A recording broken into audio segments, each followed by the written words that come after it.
Today I'll be reacting to Skyebrows. Change of pace, this is my first time making a reaction video. So Sky is a professional CG artist since 2010. For me, I went to art school for 3 years to major in film and video studies. So I'm a professional videographer for the past few years working in the industry. So if there's any two people that understands how much AI can change our industry, you can trust that me and Sky know it pretty well. But I'm trying to react in terms of entertainment value. If it's funny, right? If it's for the laughs, it's not meant to be taken seriously. Who cares? If we're talking about stealing stuff using AI, like how I don't like Elon Musk adding that Grok feature onto Twitter, allowing you to tell Grok, hey, take this image that this artist posts, remove the watermark, and then I can download it. I can upload that same image somewhere else without the watermark and say, oh yeah, I did that. That much I hate. And I absolutely despise Elon for making that change. But either way, now that I'm done with my rant and my disclaimer, on with the video. Now let's get on with the first video, Crybrows by Skyebrows. This video is actually kind of a response to Pippa reacting to Skyebrows' other videos. Let's see how Skyebrows is reacting to it.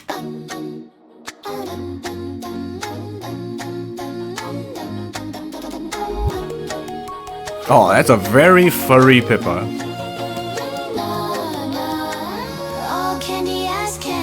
That's him, that's Guy. Oh my goodness. Look at the chromatic aberration, going crazy with it. That red, green, blue separation, that's called chromatic aberration. Yeah,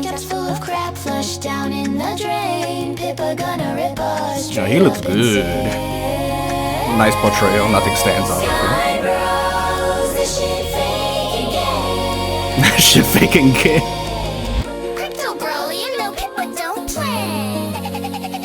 Damn. Oh, what a bob.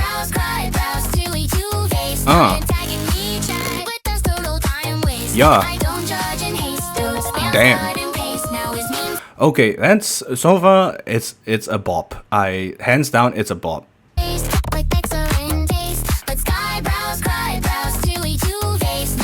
So upbeat. So another thing that I'm actually looking out for in terms of the use of AI, since I know Sky is a professional CG artist, you know, computer generated graphics, you know, VFX and all that kind of stuff. So I'm interested to see how he incorporates his AI into these videos, considering that he already has knowledge in filmmaking to a certain extent, you know, like if he were to study VFX, you know, so there's some sort of correlation there, and it'll be interesting because I want to see how AI has helped his workflow in terms of how he writes his prompts, because a lot of us think, oh, AI, we hate it. You just tell it something and then it'll produce it for you. But there's more things that go into it, like how you phrase and how you explain your prompts to the AI so that it can understand and produce exactly what you want. Now, if you messed with ChatGPT before, you know, Flow AI and all these other AIs, essentially, to make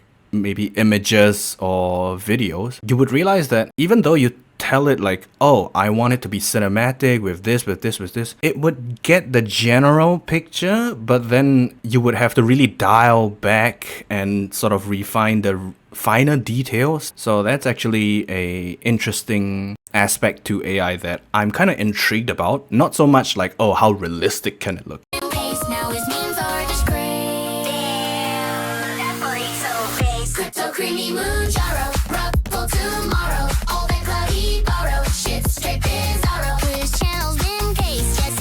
No way! Anime camo mimi girl.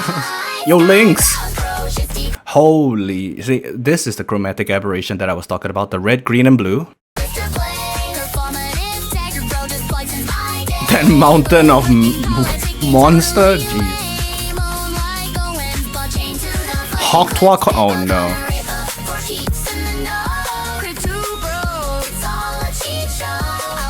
Damn, Pippa just ripping someone's head off. Why are you gay? Ooh, okay, something changed. So far, the vocals, the mids of the vocals have been toned down. So it's either been compressed in the multiband dynamics or OTT, or just simply doing a slight V on the EQ. And then suddenly you hear it transition to the vocal sounding more full, more warm. So suddenly you started to hear the vocals become more warm. So that was essentially adding to the mids instead of taking out the mids prior. And what I mean is, in terms of EQ or frequency, the mids are somewhere around here, about the 1K area, right? For the first part of the song, her voice kind of had this sound a bit. La la la la la la la la la. The mids were kind of toned down, and then suddenly the part where "Why are you gay?" and then suddenly we heard the difference in the mids. This is what I mean. La la la la la la la la la. You could hear the mids suddenly come back in, and then there's warmth in her voice again. So you can actually hear that if you were to go, like, let's say from here.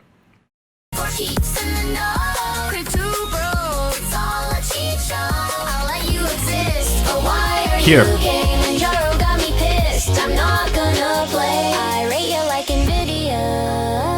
What the hell is this? This is Jensen Huang, NVIDIA. Oh, that's a RAM, a goat or a RAM, and it's got rollies on it. Expensive RAM. Like Bill Gates with chlamydia. Okay, Bill Gates. Bunny girls.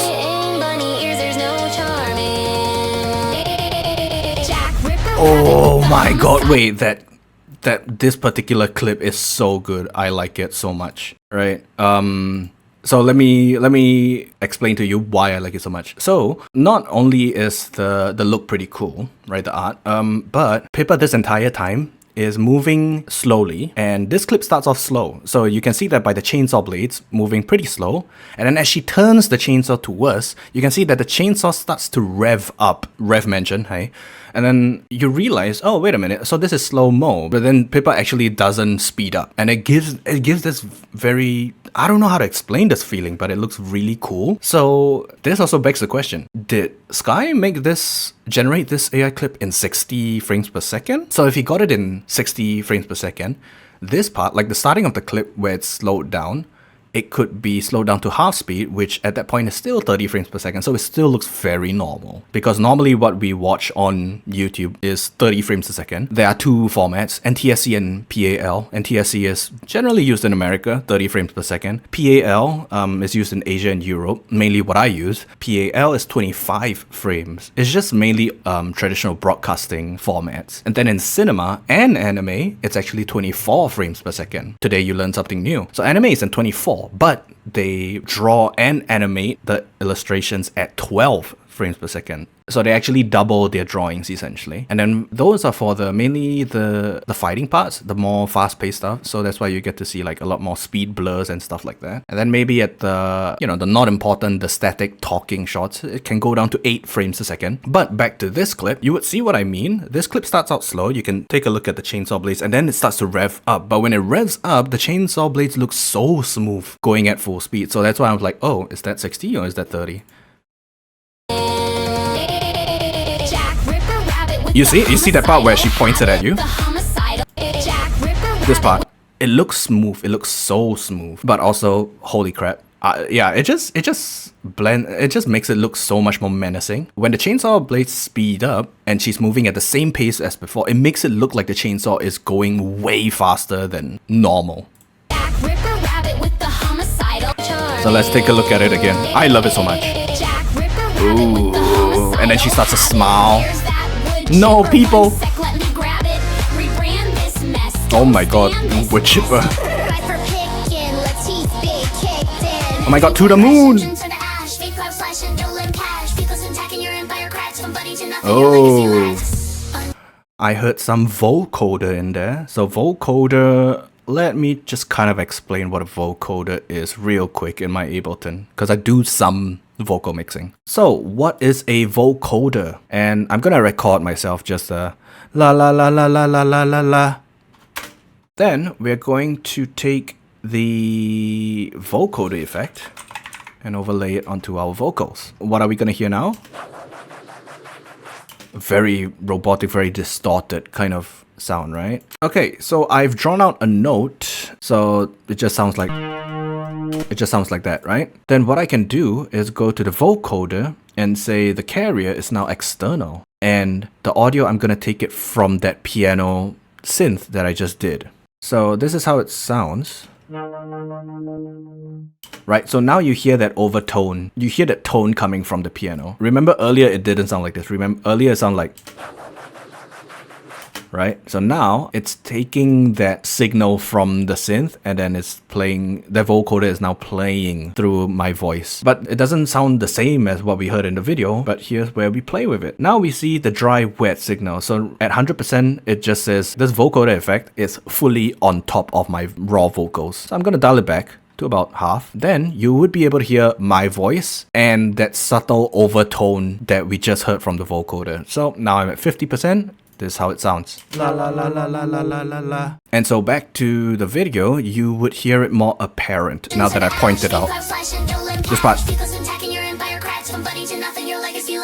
You hear this overtone. It's not a harmonization, it's just a singular tone. They just overlaid a vocoder on it, and the vocoder is taking the MIDI from another note. That's how a vocoder works. The more you know. Oh no. True. Aww.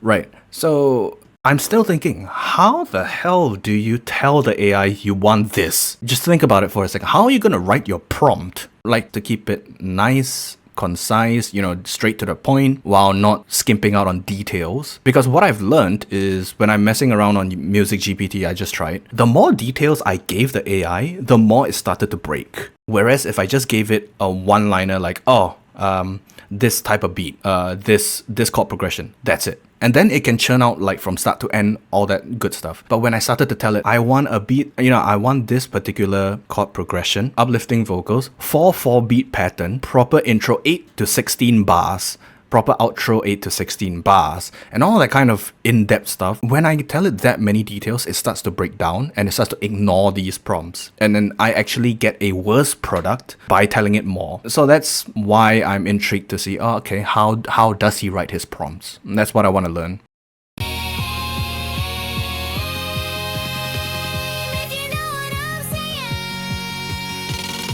That trance gate, okay, it's kind of jarring. Oh, rising.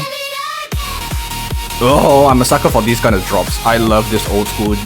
I love these old school electro EDM.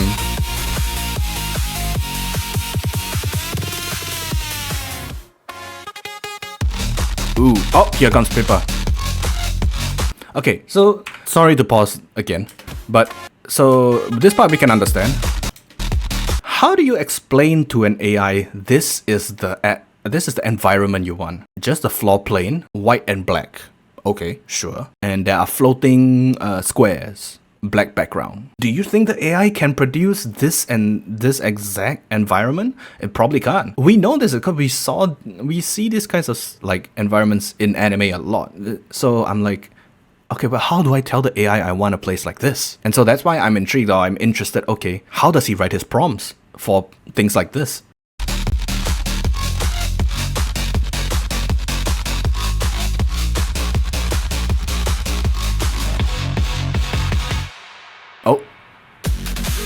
Oh, BPM change. Slow it down. Ooh, King. That's Nux. Ooh, Leaflet. Oh, hold on. Wait, that animation of Leaflet, it's almost as if like a gacha character alt animation, a cutaway to a alt animation. It's so cool. I like it. You see that split second? Like, right now, it's just like, okay, slow, cut. And then for that last split second, it shows like everything in the background speeding up as she's charging something. It just makes the impact feel so much more. Ah, that feels so good. Oh shit, he looks good. Wait, they're all shooting up hearts. To the sky? Wait, is Sky trying to do a spirit bomb like in Dragon Ball? He needs the energy of all the friends around the world to give him energy. Is that what's happening? Even Amelia is joining in on it. Yo, wait, that's so cool. Take my energy. Take my energy. Yo! Gold bullet. Oh, there's banana juju. Okay. Oh, we're back to links. Cat with ooh. Dang, what the wolf? Wait, Clippy too? Wait, Clippy's in on its fight. Hold up. Aslan? Oh, ascending. He's ascending. Yeah, you can see the chromatic aberration go crazy. Pippa's like, I'm in danger. Oh. Ryoiki Tenkai. No. Oh. This is so funny, but you can be and you can be one of. Yo, the best comeback Sky could ever do. The best comeback is no comeback at all. Right? It's okay to be gay. It's fine. There's no need for a conflict or an argument. You're entitled to your own opinion. Even though it's gay. What the hell? Sky has his own Ryoiki Tenkai. Domain expansion. It's okay to be gay. And it's just embracing you as you just mentally break down. Fucking Leonardo da Vinci in your fucking drawings and your inventions. Yo, the chibi looks so cute. Get your pip coin today. Damn. Okay, what a banger first video to start things off. I really wanna see his workflow. From a filmmaker's point of view, I'm very intrigued. How he uses AI to make the music, make the clips, but also how he edits these clips. Because it's simple to say, I'll just tell the AI what I want and then it'll do it for me. No, it doesn't work that way. I really like his videos a lot. Thank you guys for sticking around with me through this whole video of me just rambling on and on. But stay tuned because I have another video coming up where I'm gonna react to his other video, A Million Amelias. And if you want to check out my covers, please feel free to do so. And I'll see you in the next one.